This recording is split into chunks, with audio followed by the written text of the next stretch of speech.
ஓம் சத்குரு சாய்நாதாய நமோ நமக. எனது முதன்மை பேராசான் மதிப்புக்கிடையே ஆதித்ய குருஜி ஐயா அவர்களுக்கு குரு வணக்கம். உலகம் முழுக்க பரவி இருக்கின்ற தமிழ் உறவுகள் அனைவருக்கும் மதுரை ஜோதிடர் சாய் செல்வத்தின் இனிய வணக்கங்கள். வாழ்க பல்லாண்டு. இன்னைக்கு நம்ம பார்க்க போற பதிவு, நகைகள் அதிகம் அணிபவர்கள் யார்? நகை அணிகிறதுக்கு பெண்களுக்கு அதிக விருப்பம் இருக்கும். ஆண்களும் சில நேரத்தில் நகை அணிஞ்சுக்கிடுவாங்க. இதுல ஒரு விஷயமா, நகை நிறைய இருந்தாலுமே அந்த நகையை பற்றுக்கொள்ளக்கூடிய ஆர்வம் இருக்காது, அந்த பிராப்தமும் இருக்காது. அப்ப நகைகளை யார் அணிந்து கொள்வார்கள்? அதற்கு ஜோதிடம் கூறக்கூடிய அமைப்பு என்ன அப்படிங்கிறத பார்க்க போறோம். அதுக்கு முன்னாடி அஸ்ட்ரோ சாய் செல்வங்க யூடியூப் சேனலை சப்ஸ்கிரைப் பண்ணுங்க, லைக் பண்ணுங்க, ஷேர் பண்ணுங்க. சப்ஸ்கிரைப் பண்ணீங்கன்னா அடுத்தடுத்து நான் போடக்கூடிய வீடியோக்கள் வரும். ஷேர் செய்தீர்களால் நீங்க மட்டுமில்ல உங்க உறவினர்கள் நண்பர்கள் பார்த்து ஜோதிடத்தின் உண்மை தன்மையை புரிந்து அவங்க ஜாதகத்தில் என்ன பலன்களாலும் என்னை கேட்டுக்கலாம். இந்த திரையில தெரியக்கூடிய வாட்ஸ்அப் நம்பருக்கு தொடர்பு கொண்டீங்கன்னா கட்டண முறையில் மிக தெளிவாக கிரக விளக்கத்தோடு பலன்களை சொல்கிறேன்.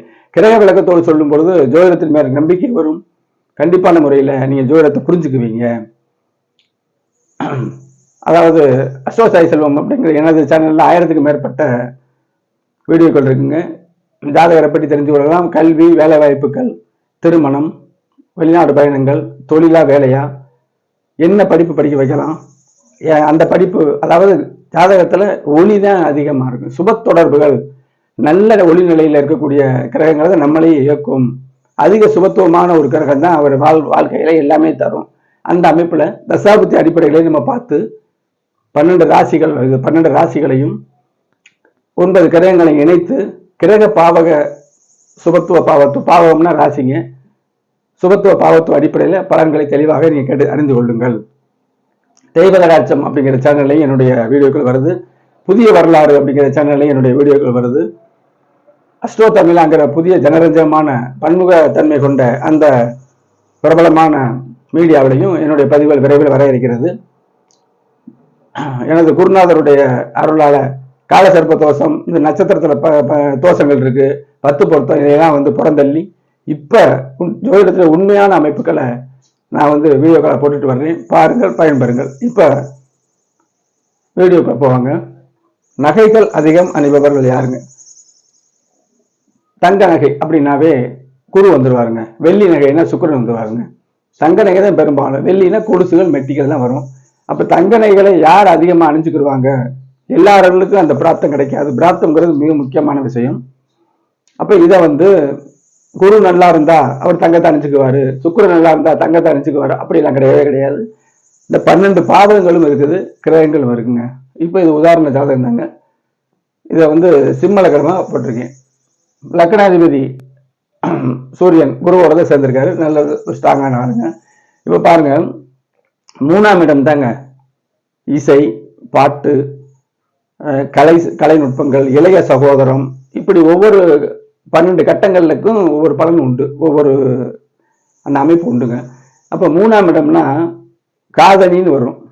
அப்ப காதணினா காதுக்கு மட்டுமா நம்ம போட போறோம். காதணி காதுல போடக்கூடிய நகைகள்னு அர்த்தம். எல்லாத்துக்குமே நகைகள் 3ஆம் இடம் தாங்க. 3ஆம் இடம் நல்ல வெளிச்சமா இருந்தா நகைகள் அவங்களுக்கு விருப்பம்.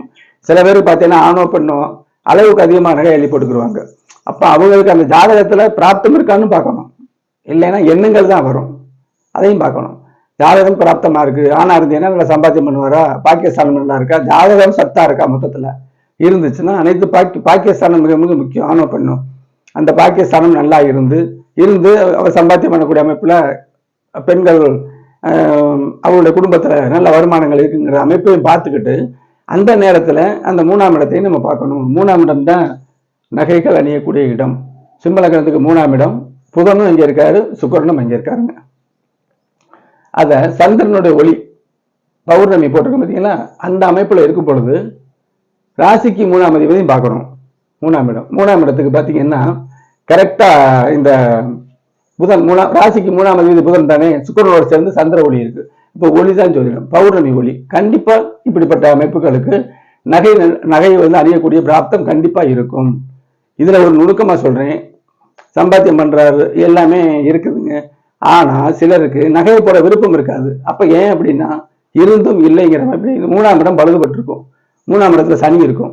அப்ப அவருக்கு நகை போடுற ஒரு பயத்துல இந்த காலத்துக்கு தேவையில்லை அப்படிங்கிற மாதிரி இருக்கும். அவங்களுக்கு சில தங்க நகையில் அலர்ஜியாகவே இருக்கும். சில சில நபர்களுக்கு தான், சில நபர்களுக்கு அலர்ஜியாக இருக்கும், விருப்பமும் இருக்காது.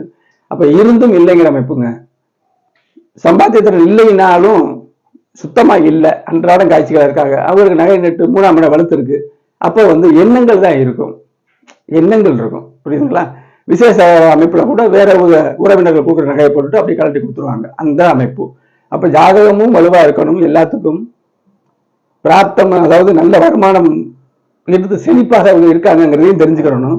அப்புறம் 3ஆம் இடத்தை பார்க்கணும், சுக்கிரனையும் பார்க்கணும். சுக்கிரனும் நகை அலங்கார பொருள் இல்லையா? 3ஆம் இடத்துல சுக்கிரன் இருக்காரு, புதனும் இருக்காரு, குருவையும் நம்ம பார்க்கணும்.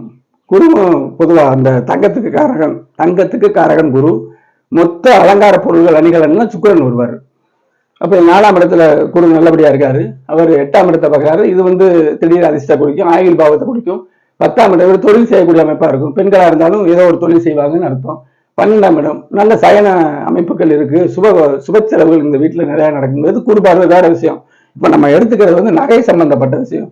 3ஆம் இடம் நகை, அங்க ஒளி இருக்குங்க, ஒளி இருந்தா நல்ல அமைப்புங்க. சரி, இங்க இருந்து சனி பார்த்துடுறாரு, குறைவான நகை போட்டுக்குவாங்க, அப்புறம் சமயத்துல அதை கலட்டி வேற இதுக்கு யூஸ் பண்ணிக்குவாங்க, திருப்பி போட்டுக்குவாங்க, இப்படி அமைப்பு வரும். அப்ப எந்த ஜாதகத்தை பார்த்தாலும் சனி முழு பாவக்கிரகம்ங்கிற புரிஞ்சுக்கிட்டோம்னா, குரு சுக்கிரன் புதன் வளர்பிறை சந்திரன் நல்ல கிரகம்னு புரிஞ்சுக்கிட்டோம்னா, எந்த கிரகங்கள் எதோட ஒளியை குறைக்குது அல்லது இரு கிரகங்களுக்கு ஒளி அதிகமாகுதா அப்படிங்கிற விஷயத்துலதான் ஜோதிடமே இருக்குங்க. கிரக பாவக சுபத்துவ பாவத்துவத்துலதான் இருக்குது அப்படிங்கிறத இதன் மூலம் நான் வலியுறுத்துறேன். உங்களுக்கு தனிப்பட்ட முறையில் ஜாதக பலன் வேண்டினால் இந்த வாட்ஸ்அப் நம்பர் தொடர்பு கொள்ளுங்க, தெளிவா நம்ம புரிஞ்சுக்கலாம், ஜாதக பலன்களை கேட்டு அறிந்து கொள்ளலாம். ஆக இந்த நகை அப்படிங்கிற அமைப்புல முத்தாய்ப்பா சொல்றேன், 3ஆம் இடம் லக்னத்துக்கு 3ஆம் இடம், ராசிக்கு 3ஆம் இடம் பார்க்கலாம். சுக்கிரன் கெட்டு போயிருக்க கூடாது, நீசம்னா பலம் இழந்து போயிருக்கும்.